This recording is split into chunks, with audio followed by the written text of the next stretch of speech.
شكر خاطر خدا بوران مكتوبة قد لشي خاني سلايمن تشرب النار من علاقة منية وي موزوعة من دربك. السلام عليكم. عليكم السلام. يا شنو شكر؟ خالو قارمان برس خده وزعد هاله خطر.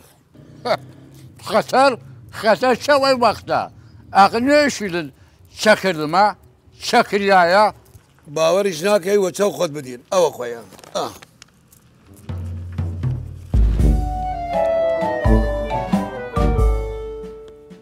صدق الله يعني يك دفتر أرابرة هامنا مغامرات. باوري هناك يا اخويا تلاقيه مكتوبة ترسند ها اي ترسنت.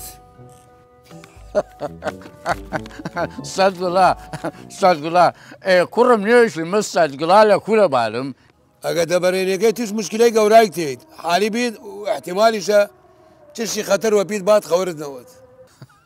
شكر بيشا فيهم نيش ولا فيهم ايش شو ما اقام لخون بود من العقمية وقت قري كادو برس خدا دعاي توش مشكلة قورايك تيدن من اول شمعة بنشاو خير.